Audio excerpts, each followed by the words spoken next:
Alexa, set timer for 10 minutes. 10 minutes, starting now.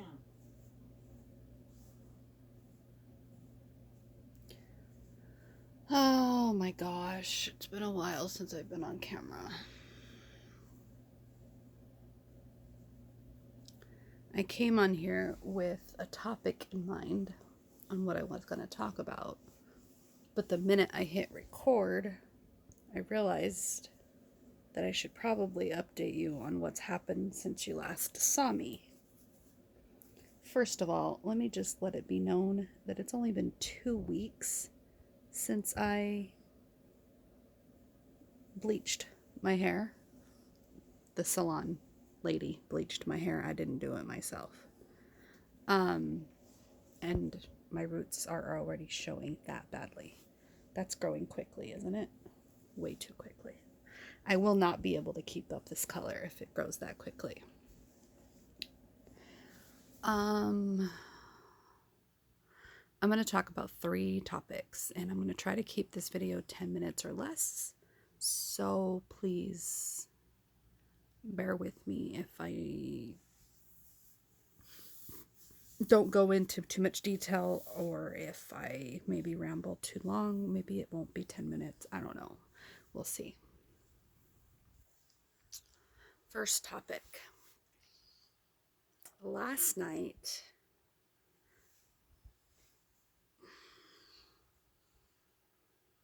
no, it was a couple of days ago, I stumbled across something on my daughter's phone. It was a playlist, a YouTube playlist of anime, cartoon, lyric videos, and songs. And the title of her playlist was LGBT. Oh, my heart just sunk to my stomach the minute I saw it, and I'm all, does my daughter think she's gay? And that's the first, like, honest to God reaction that I had. And I say that with concern, because she's so young. Yes, I'm sorry. Sorry if I'm stereotypically, double standardly, whatever. It doesn't make sense once I followed the thoughts all the way through. But initially, my gut reaction was, who the heck convinced my daughter that guys suck? Was it me? That was the first initial thing that I assumed, was that I screwed my daughter up. There's nothing wrong with being lesbian, right? There's nothing wrong with being attracted to the same sex. I'm not against people who are gay, lesbian, queer, whatever. Okay? I'm not against it. Just because I'm not a part of that community, it doesn't mean I'm against that community. So let me just get that out there. But my initial knee-jerk reaction to finding this playlist in my daughter's YouTube account was that I screwed her up. I turned her against men.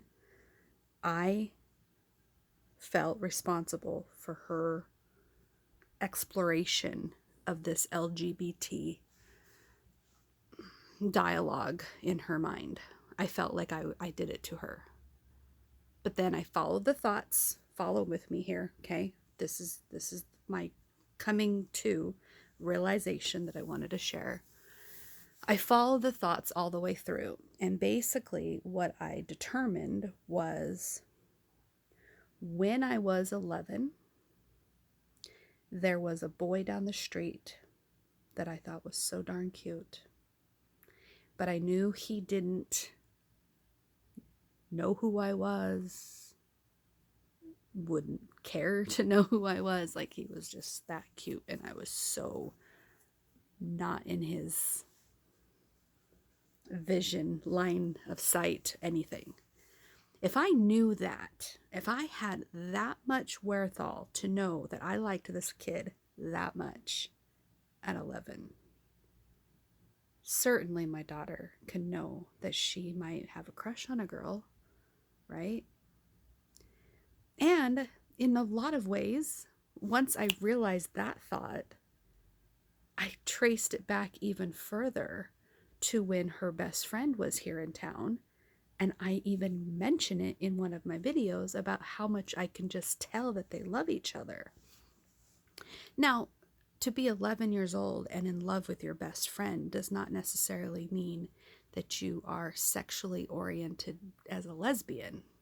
It doesn't mean that they want to be intimate that way, right?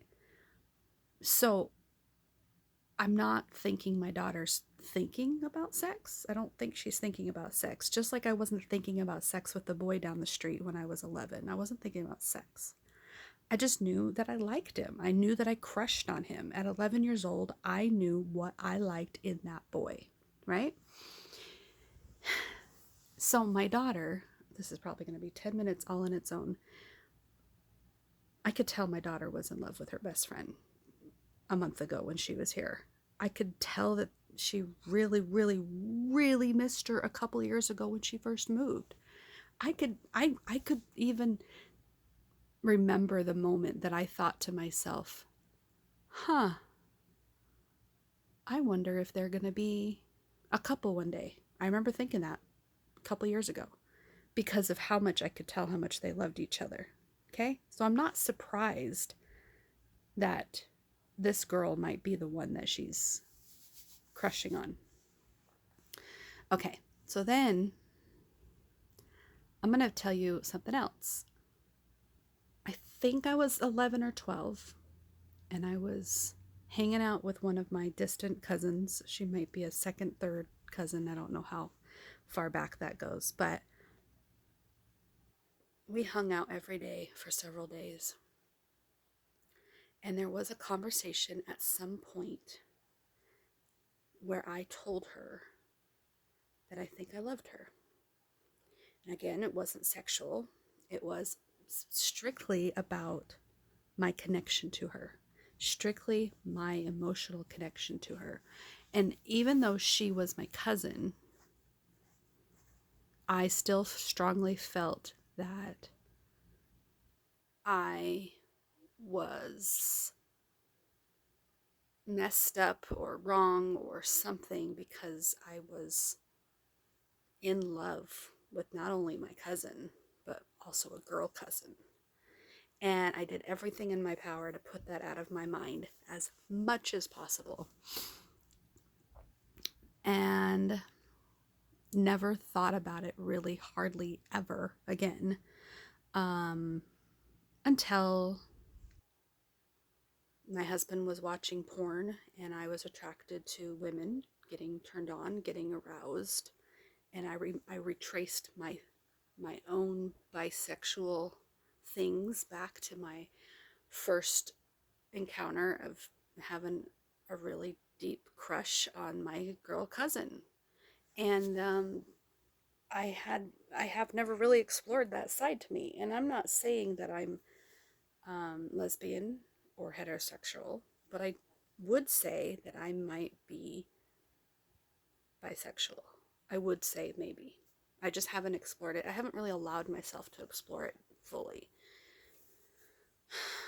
I'd definitely say I am more likely to cheat on my husband with a woman than I am a man because I am not attracted to men whatsoever right now. I have a really hard time even being attracted to my husband. And I think a lot of that has to do with the trauma that I've experienced here recently, as well as the trauma that I had as a teenager. Now, my daughter may just be exploring these feelings like I did when I was 11 or 12. So she may not be identifying as a lesbian or bisexual. She may later become a wife to a man and have children like I did. So I'm not trying to put her in a box, and I'm not trying to talk to her about it in a way that makes her feel like she has to say something or stick with something or choose something or, forever be labeled as something. So I'm just wrestling with all of these thoughts and emotions and what my initial opinions were. Look at that. It's already been 10 minutes. Alexa, stop. Um, so this is going to be a longer video. Sorry. But anyways, I just wanted to express what I was thinking and feeling and going through, and want to just remind myself and anybody else that might be watching and having similar issues. But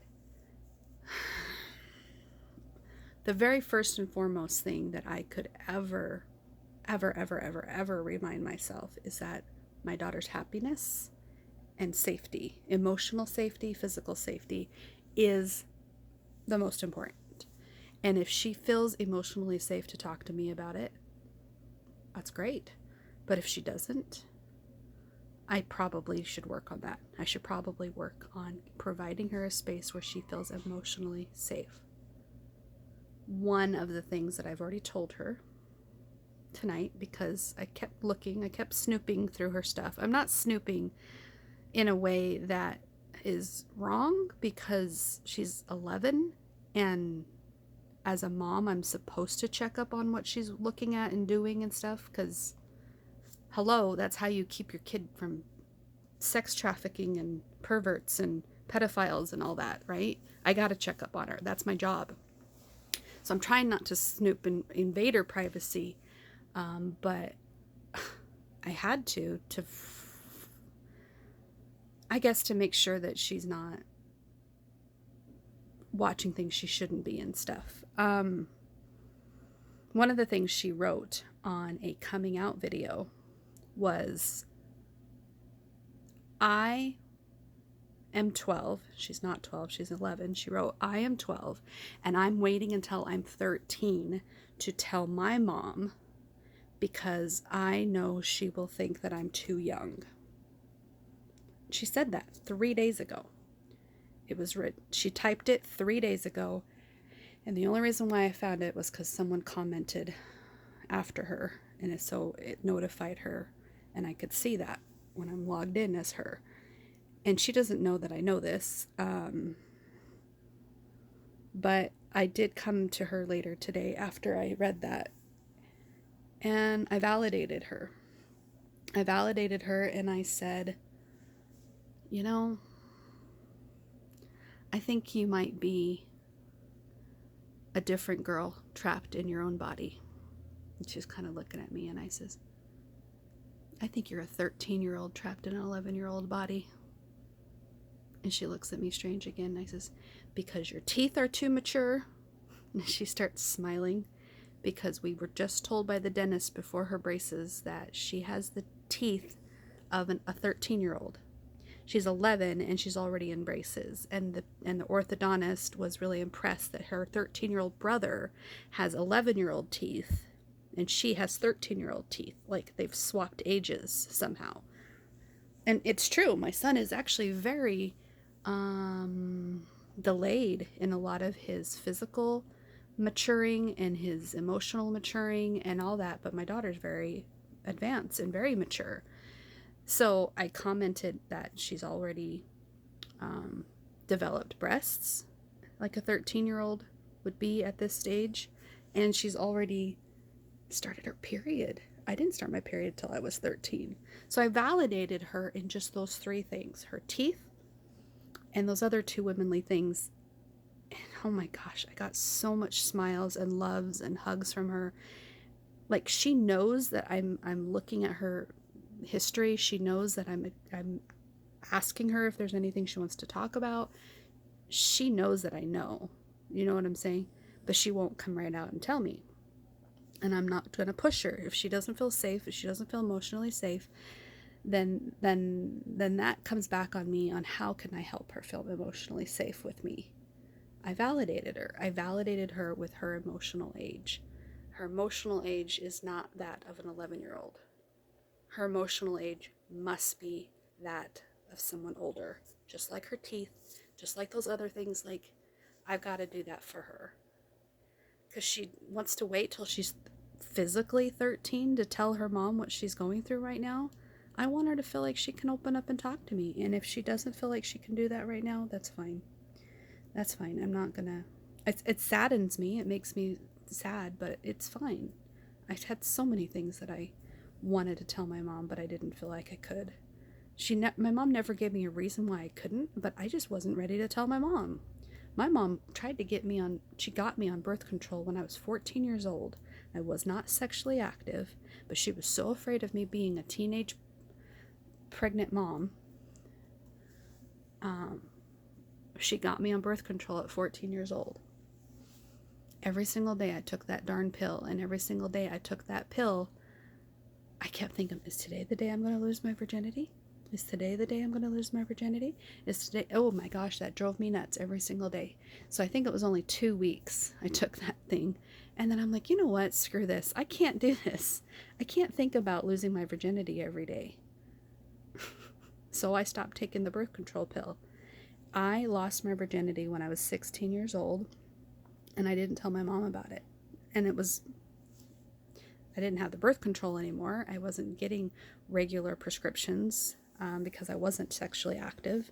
And my mom didn't think I was sexually active because she told me I could tell her whenever I was. But I just couldn't bring myself to tell her. She didn't find out that I was sexually active until I think it was like 10 months later. And she caught me and my boyfriend in bed, my high school boyfriend, who I later married, but divorced. So she was so heartbroken because I wouldn't tell her beforehand, or I shouldn't tell her. I didn't feel like I could, or whatever. I'm like, Mom, it wasn't you. I just wasn't ready. So I'm not taking my daughter's silence personally because I just know she's just not ready. So if she's not feeling emotionally safe, it's my job to help her feel emotionally safe. And even then, she still may not be ready to tell me. She may just be exploring this like I did when I was that age. Wow, 17 minutes of me processing this. I cannot believe I went way longer than my 10-minute thing.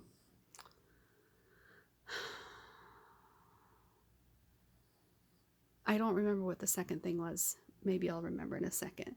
But the third thing I was going to mention was my vacation and how that ended up and how that turned out. It really was really bizarre how much I was struggling those first few days of our vacation. It really did not get any better until I went on the hike. And when I went on the hike on the 6th of July, I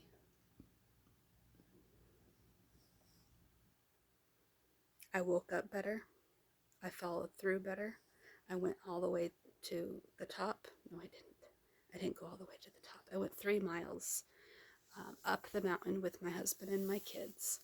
And I didn't fall apart, and I didn't have a fit, and I didn't have an episode, and I didn't have different noodles coming out.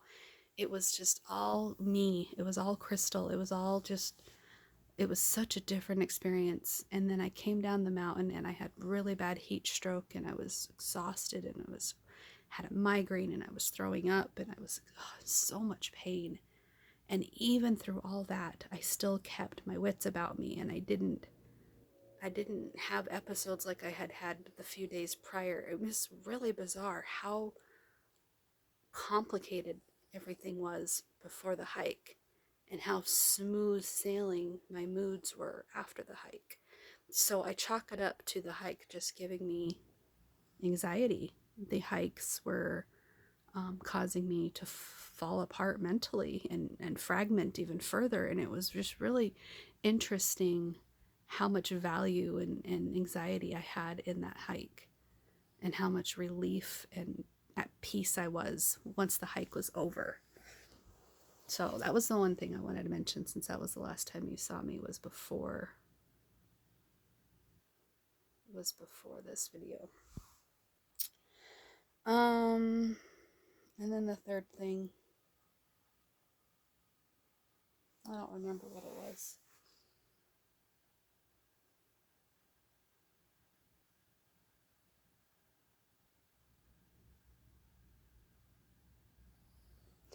I don't remember what it was. I think it had something to do with my son. I think the only thing I was going to mention about my son, which I think I already mentioned it, which is why I'm having a hard time putting it into words, but my son is emotionally behind, physically delayed, emotionally delayed. Like, he's on the autism spectrum, so we've kind of known this for a while. Oh, I think maybe the only thing I was going to mention is that I would not be surprised if he is either asexual or homosexual. He has he had a really strong connection to his best friend Sebastian many years ago. Um, to the point where he talked about moving in with him someday, and he loves him. He was very open about his feelings for Sebastian when he was younger. But of course, now that he's older and he recognizes the stigma behind that sort of stuff, he's really careful on what he says. But he still doesn't want to have children. He still doesn't want to get married someday. He still doesn't think girls are anything, of interest. My husband thinks it's just his maturity level, which it might be. If my daughter's 13 in her emotional maturity and my son is younger than 13, even though he's physically 13, maybe he is like a 9, 10-year-old, 11-year-old kid that just doesn't have any interest in girls right now. But I guess I'm just putting this out there because I've known it for my son for quite a while, that I think he's either asexual, where he's not interested in any orientation whatsoever, or he might be gay or bisexual. And does it matter? No, it doesn't matter. Why am I saying this? Why am I putting this out there? The only reason why I'm putting it out there is because I've been video journaling for quite a while, and if something should come up, I like to go back on my video journals and say, see, I knew it. There was something I said there. I and I don't talk about my children very often because that's not usually the forefront of my mind. And I just want one day, if I'm totally wrong about my kids or totally spot on or maybe somewhere in between, I kind of just want to remember where I was at this point when I remembered talking about it that one time or something. I don't know if it matters. It doesn't matter. It's just journaling, okay? That's what journaling is. Free association. It's just talking, blabbing, blah, blah, blah, getting it off my chest. I'm just putting it out there. I'm putting it out there that my children may not produce grandchildren for me. I may not ever be a grandma. Maybe. I don't know what my kids will decide. And that's a whole nother term and thing I have to come to terms with and accept and deal with. I mean, maybe they will, maybe they won't. I don't know.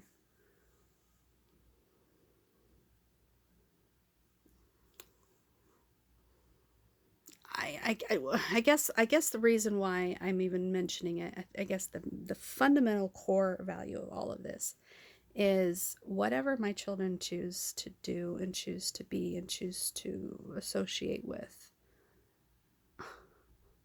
Like, we could be Catholics and they could decide to be Pentecostal. What I'm trying to say is their choices are their choices, and I can only guide them as best as I can. I can't make their decisions for them. And I can't, I can influence them and I can affect them quite a bit. I could even damage them, I'm sure. But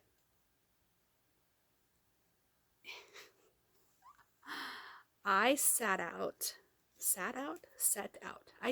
out to be a mother, to be married, and to never get divorced from the father of my children. That's what I set out to do. And had I allowed myself to explore my sexuality, allowed myself to explore my independence and my freedoms that I really also wanted, I wouldn't be setting out my determinations to be who I am today. So they are going to set out whatever they put forth, no matter what damages I've done to them or what influences I've given them, or if I've turned my son against women and my daughter against men. I mean, how could any of that be my fault? Even if it is something I influenced them to do, my husband blamed me years ago when I said, I think our son might be gay. I said that years ago. And he says, well, if he is, it's your fault. You're always babying him all the time and whatever. I'm like, oh my God.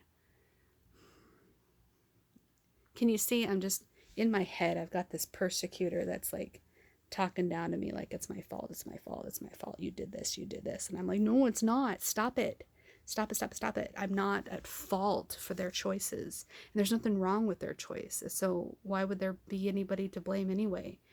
So stop it, Crystal. If you find yourself ever thinking back to these thoughts and you go, I remember that one time when I made that video that was way longer than 10 minutes.